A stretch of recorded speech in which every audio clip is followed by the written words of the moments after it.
കണ്ടിട്ടുണ്ട് അറസ്റ്റ് കുറിച്ച് കൊണ്ടുപോയി നിങ്ങൾ ഇരുത്തണം. ഇവരെല്ലാരും അറസ്റ്റിലിരിക്കുന്നവരാ. എടാ നീ അവിടെയാണോ?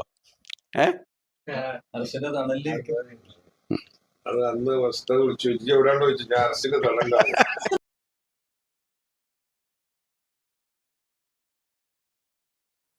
25ാമത്തെ ഫുർഖാൻ. ആ സുഹൃത്തിന്റെ പേര് വന്നത് ഈ വചനം കൊണ്ടാണ്. 59ാമത്തെ വചനം. 6 ഘട്ടങ്ങളിലായി ആകാശവും ഭൂമിയും അതിലെ സകലമാനത്തെയും സൃഷ്ടിച്ചിട്ടുള്ളവനത്രയല്ല. എന്നിട്ട് അവൻ അറസ്റ്റിൽ ഉപവിഷ്ടനായി. അറസ്റ്റ് കുറിച്ചിൽ അതിനെക്കുറിച്ച് സൂക്ഷ്മജ്ഞാനിയാവട്ടനോട് ചോദിച്ചു കൊള്ളുക എന്ന് ഖുർആൻ സൂറത്ത് 25 59ാമത്തെ വചനം.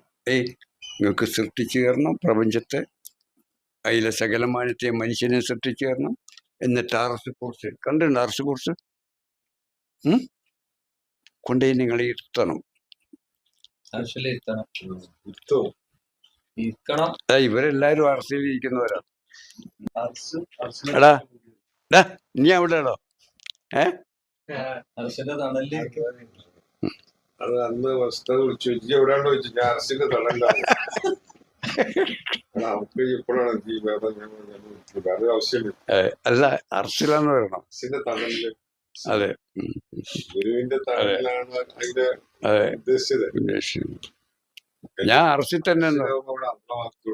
അതെ, അറസ്റ്റിലാന്ന് പറയണ്ടേ. പേടിച്ചു ഇത് ചോദിക്കണം. മോനെ ആട്ടിറച്ചി കൂടി ഇന്നലെ പ്രസവിച്ച് കുട്ടിക്ക് കൊടുത്ത വഴിയായിട്ട് ദഹിച്ചുകൊണ്ട് കിട്ടാൻ കുറച്ച് പ്രയാസമാണ്. മോനെ അതിന് ദഹിക്കാനുള്ള സാധനം ഉണ്ട്. ഖുർആൻ ഇവിടെ ചെന്നാൽ ഖുർആൻ പറയണം. അല്ലാഹു നിങ്ങൾ ഒരു സൂക്ഷ്മജ്ഞാനിയായിട്ടനോട് ചോദിച്ചു കൊള്ളുകയാണ്. ഇത് 6 ഘട്ടങ്ങളായി ആകാശം ഭൂമിയും അതിലെ സകലമാനത്തെ സൃഷ്ടിക്കുകയും എന്നിട്ട് അറസ്റ്റിൽ ഉപവിഷ്ടനാവുകയും ചെയ്ത അള്ളാഹുവിനെ കുറിച്ച് ഇതേ ചോദ്യം കടന്തോട് ശിഷ്യനുണ്ട്. എന്റെ തങ്ങളെ ഭർത്താവ് അവിടുത്തെ ശിഷ്യൻ മൂപ്പര് ഇവിടെ വന്നിട്ട് നല്ലതാ പറയും. പക്ഷെ അവിടുത്തെ മറ്റേ ബയ്യത്തേതാണ്. മൂപ്പരോട് ഞാനൊരു കഥ വന്നു. അവിടുന്ന് ചോറ് കൊടുത്തു. പല ചുറ്റും ഇവിടെ ഭക്ഷണം കൊണ്ടുവരും. അപ്പോ ഇപ്പൊ ഒരു ചോദ്യം എഴുതിയിട്ട് കഴിഞ്ഞു. ഇതാണ് ചോദ്യം. ആകാശങ്ങളും ഭൂമികളും സൃഷ്ടിച്ചതിനെ പറ്റി അതിന്റെ പ്രപഞ്ച രഹസ്യങ്ങളെ കുറിച്ചിട്ട് കൂടുതലായിട്ട് അറിയണമെങ്കിൽ ചോദിച്ചു കൊള്ളുക. അപ്പൊ ആ സൂക്ഷ്മജ്ഞാനികളാണെന്ന രീതിയിലാണ് ആ ചോദ്യം കൊടുക്കുന്നത്. അത് കൊടുത്ത് അവിടെ എത്തി മൂപ്പരത് തുറന്ന് വായിച്ചപ്പോ ഇദ്ദേഹം മഹാനാണ്.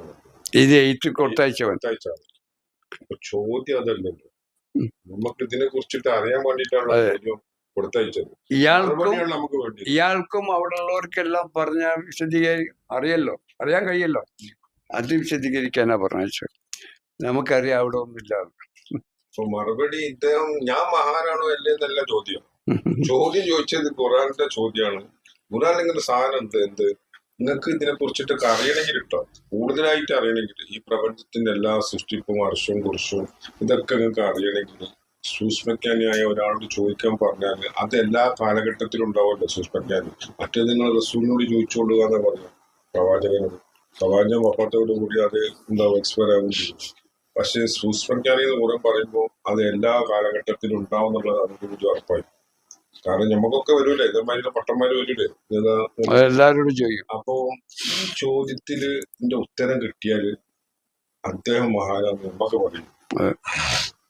പക്ഷെ അദ്ദേഹം എന്ത് ചെയ്ത് ആ ആള് ഇത് കൊടുത്തയച്ച ആള് അത്ഭുതമാണ്, മൂപ്പർക്ക് അറിയില്ല. പക്ഷെ നമുക്ക് നമുക്ക് അതിന്റെ വിശദീകരണം ചോദ്യത്തിന്റെ ഉത്തരം നിങ്ങൾക്കറിയില്ല. ഇങ്ങനെ മോനെ നിങ്ങള് പോട്ടെ പോയിക്കോട്ടെ. നമുക്ക് അറിവാ വേണ്ടത്. അവിടെ പോയാലും ഓരോ കറാമറ്റോ മറ്റോ മറിച്ചോ വിളിച്ചു ഓതലല്ല. അവിടെ പോയാലും അറിവ് കിട്ടണം. നിങ്ങളിപ്പോ ബിസ്മില്ലാഹി ഉണ്ടില്ലേ, എന്നപോലെ ഈ ആകാശഭൂമികളെ സൃഷ്ടിച്ച് തരികയും അതാണ് ഷഹാദത്ത് കലിമ ഇതിലൂടെ കാണിക്കുന്നത്. അതാണ് മറ്റേ എന്താ അർത്ഥനരീശ്വരൻ ശിവ എന്ന് പറയുന്നത്. അപ്പം നമുക്ക് അതിലേക്ക് പോകാൻ കഴിഞ്ഞിട്ടില്ല. നമ്മുടെ സമയം കുറേ വേറെ വിഷയങ്ങളിൽ പോയി. അപ്പം ശിവരാത്രി എന്നോട് ഇവിടുന്ന് പറഞ്ഞിട്ടോ, ഞാൻ ഇങ്ങനെ പഠിച്ചിങ്ങനെ വരുന്ന ആ സമയത്ത് പറഞ്ഞു ഇതിലും വലുത് നിനക്ക് കിട്ടിയില്ലെങ്കിൽ ഇനിയും കൂട്ടി പോകണം എനിക്ക് പഠിക്കുന്നത്. ഞാൻ പറഞ്ഞു തന്നതിനെക്കാട്ടി ഉയർന്ന ഒരു അറിവ് എനിക്ക് ഉടനെയും കിട്ടണമെങ്കിൽ അവിടെ പോകണം. സാധാരണ ഷെയ്ഖുമാര് മുരീദന്മാരോട് കൂടില്ല. അവിടെ പോയിട്ടുണ്ടെങ്കിൽ 2 തോണിയിൽ കാലിട്ട് ഒപ്പിച്ചിട്ട് എല്ലാം ഇവിടെ ഉണ്ട്. പിന്നെ അറിവ് അങ്ങനെയല്ല. ഇതിലും വലുത് എവിടെയെങ്കിലും നിനക്ക് തോന്നുകയാണെങ്കിൽ അവിടെ പോയിക്കണം. നിങ്ങളെ പഴയ കാലങ്ങൾ ഓർമ്മയുണ്ട്. കാരണം ഇവിടുന്ന് ദർശനം നൽകുന്നുണ്ട്. ബിസ്മില്ലാഹിയ പേരിലല്ലല്ലോ ക്വാളിറ്റിയിലല്ലേ കാണിച്ചപ്പോൾ എന്നെ പോലെ എല്ലാം യാഥാർത്ഥ്യങ്ങളെ കാണിച്ചു തരാവുള്ളൂ. കാരണം നമ്മുടെ എല്ലാം കാണിച്ചു തന്നെ അള്ളാഹു റസൂൽ ഏതാന്നറിയാം? കാരക്കുത്ത് മീരാൻ പപ്പ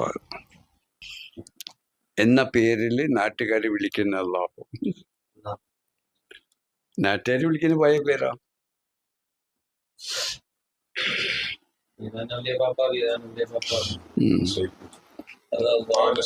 അത് അമ്പക്കുന്ന് വീരാന വലിയ പപ്പ അല്ല, ഇത് കാരക്കുത്ത് വീരാൻ പപ്പ. അതാണ് നമ്മുടെ ഗുരു. അദ്ദേഹം ചെല്ലുമെന്ന് ചോദിച്ചാൽ അദ്ദേഹത്തിന്റെ ഗുരു. അദ്ദേഹം തന്നെ പ്രപഞ്ചനാഥനായി ഞാൻ കാണുമ്പോൾ ഞാൻ അദ്ദേഹത്തിന്റെ ഗുരുവിനെ ചോദിക്കേണ്ട ആവശ്യമുണ്ടോ? നമ്മളിവിടെ ഭൂമിയിൽ ഇരിക്കുമ്പോൾ അപ്പുറം ഭൂമിയിൽ വെച്ചിട്ട് നമ്മൾ അതും തിരിഞ്ഞു നടക്കുന്നുണ്ട്. നമ്മൾ ഇവിടുത്തെ ഈ ഭൂമിയിൽ ജീവിക്കണം അല്ലേ എന്ന പോലെ. അതെ, ഈ പ്രപഞ്ചനാഥനെ കണ്ടുകൊണ്ടിരിക്കുമ്പോ പിന്നെ അപ്പുറം ഞാൻ അപ്പുറമുള്ള നാഥനേതാന്ന് ചോദിക്കേണ്ട ആവശ്യമില്ല. ആ സൂര്യനും ചന്ദ്രനും ഭൂമിയും മറ്റു ഗോളാവയവങ്ങൾ ചേർന്ന ശരീരമായ അഷ്ഹദു അൻ ലാ ഇലാഹ ഇല്ലല്ലാഹ് അഷ്ഹദു അന്ന മുഹമ്മദ് റസൂലിനെ കാണിച്ചും അറിയിച്ചും അനുഭവിച്ചും തരുമ്പോ പിന്നെ ഇനി ഓല ഗുരു ആരാ നോക്കിയാൽ ഇതെന്നെ താങ്ങാൻ കഴിയും. ഇതെന്നെ മുഴുവനുണ്ട്. ഇനി അതിന്റെ അപ്പുറത്തേക്ക് വേണ്ടല്ലോ.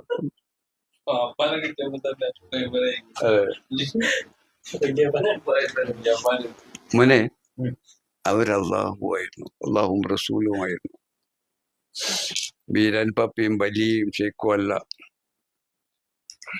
അദ്ദേഹമാണ്, അദ്ദേഹത്തിന്റെ ദൗത്യമാണ് ഞാൻ നിർവഹിച്ചു കൊണ്ടിരിക്കുന്നത് എന്നിലൂടെ. അല്ലാതെ ഞാൻ നിങ്ങളെക്കാട്ടി മോശപ്പെട്ടവനായിരുന്നു.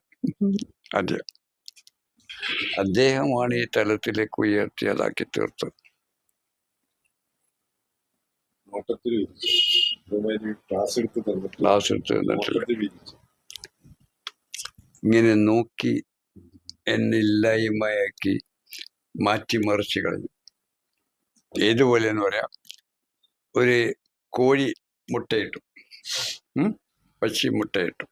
എന്നിട്ട് മുട്ടയെ തൻ്റെ ചൂടേൽപ്പിച്ച് ജലാംശത്തിൽ വറ്റിച്ച് കളഞ്ഞ് അത് തന്നെ പോലെ വിരിച്ചെടുത്ത് കോഴിയാക്കിയിട്ട് എന്ന പോലെ.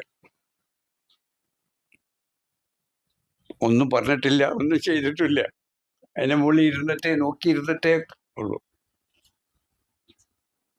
ഒരു നോട്ടം കൊണ്ടെന്റെ